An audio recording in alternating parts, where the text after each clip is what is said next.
ಅಯ್ಯೋ ರಾಮ, ಪ್ರಿಯಾಂಕಾ ಖರ್ಗೆ ಅವರೇ ಕಾಂಗ್ರೆಸ್ ನಾಯಕರೇ 2018ರಲ್ಲಿ ಹಲವಾರು ಭಾಗ್ಯ ಯೋಜನೆ ಕೊಟ್ಟು 13ರಿಂದ 17ರವರೆಗೆ ಭಾಗ್ಯ ಯೋಜನೆ ಈ ಗ್ಯಾರಂಟಿ ಯೋಜನೆ, ಆಗ ಭಾಗ್ಯ ಯೋಜನೆ ಕೊಟ್ಟು 2018ರಲ್ಲಿ ಪ್ರಿಯಾಂಕಾ ಖರ್ಗೆ ಅವರೇ, ಎಂ.ಬಿ. ಪಾಟೀಲ್ರೇ, ಯಾರ ಮನೆ ಬಾಗಿಲಿಗೆ ಬಂದು ಕಾಲಿಡ್ಕೊಂಡು ಕೂತ್ರಿ? ಯಾರ ಮನೆ ಬಾಗಿಲಿಗೆ ಹೋಗಿ ಕಾಲಿಡ್ಕೊಂಡು ಕೂತಿದ್ರಪ್ಪ? 2018ರಲ್ಲಿ ಬಂದಿದ್ರಲ್ಲಪ್ಪ ನೀವೇ.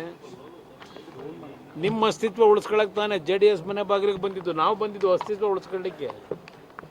ನಾವು 10 ಸೀಟ್ ಗೆಲ್ಲಿ 20 ಸೀಟ್ ಗೆಲ್ಲಿ ಚುನಾವಣೆಯಲ್ಲಿ ಜನ ತಿರಸ್ಕಾರನೇ ಮಾಡಿರಲಿ, ಜನಗಳ ಸಮಸ್ಯೆಗಳಿಗೆ ಹೋರಾಟ ಮಾಡ್ತಕ್ಕಂಥ ಪಕ್ಷ ಇದು. ಒಂದು ಉದಾಹರಣೆ ಕೊಡ್ತೀನಿ.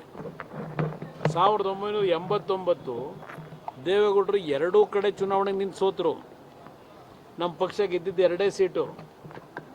ಆ 89ರಲ್ಲಿ ಆದಂಥ ಒಂದು ಫಲಿತಾಂಶ ಕೊನೆಗೆ ನೀರಾವರಿಯ ವಿಷಯಗಳಲ್ಲಿ ಅವತ್ತಿನ ಕಾಂಗ್ರೆಸ್ನ ಆಡಳಿತ ಏನು ನಡೀತು ನಮ್ಮ ರಾಜ್ಯದ, ಅದರಲ್ಲೂ ವಿಶೇಷವಾಗಿ ಕಾವೇರಿ ಜಲಾಶಯ ಪ್ರದೇಶದಲ್ಲಿ ಟ್ರಿಬ್ಯುನಲ್ ರಚನೆ ಆಗ್ತಕ್ಕಂಥದ್ದಕ್ಕೆ ಅವರ ಉದ್ದಟತನ ಕಾಂಗ್ರೆಸ್ ಸರ್ಕಾರದಲ್ಲಿ ನಡೆಸೋದ್ರಲ್ಲ ಅವತ್ತು 89ನೇ ಇಸ್ವಿ 176 ಸೀಟ್ ಗೆದ್ದು, ಅದರ ಪ್ರತಿಫಲ ಇವತ್ತು ನಾವು ಅನುಭವಿಸ್ತಾ ಇದ್ದೇವೆ.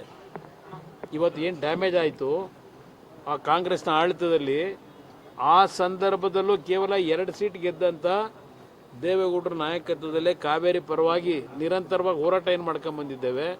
2 ಸೀಟ್ ಗೆಲ್ಲಿ 120 ಸೀಟ್ ಗೆಲ್ಲಿ ನಮ್ಮ ಪಕ್ಷ ಜನಗಳ ಮಧ್ಯದಲ್ಲಿರ್ತಕ್ಕಂಥ ಪಕ್ಷ ಇದು. ಇವ್ರಿಗೆ ಬೇಕಾದಾಗ ಯಾರು ಬೇಕಾದರೂ ಕಾಲಿಡಿತೀರಿ. ಇದೆಲ್ಲ ಇಷ್ಟು ದಿವಸ DMK ಅವ್ರ ಜೊತೆ ಸೇರಿದ್ರಿ. ಈಗ TVK ಪಕ್ಷ ಅಧಿಕಾರಕ್ಕೆ ಬಂತು ಅಂತ ಹೇಳಿ DMK ಅವ್ರನ್ನ ನಡ್ಡಿನಲ್ಲಿ ಬಿಟ್ಟು ಅಲ್ಲೋ ಕಾಲಿಡ್ಕೊಂಡಿದ್ದೀರಿ. ನಿಮ್ಮ ಯೋಗ್ಯತೆ ಇದು. ನನ್ನ ಪಕ್ಷದ ಬಗ್ಗೆ ಚರ್ಚೆ ಮಾಡಬೇಡಿ, ಅವಶ್ಯಕತೆ ಇಲ್ಲ, ಗೊತ್ತಿದೆ.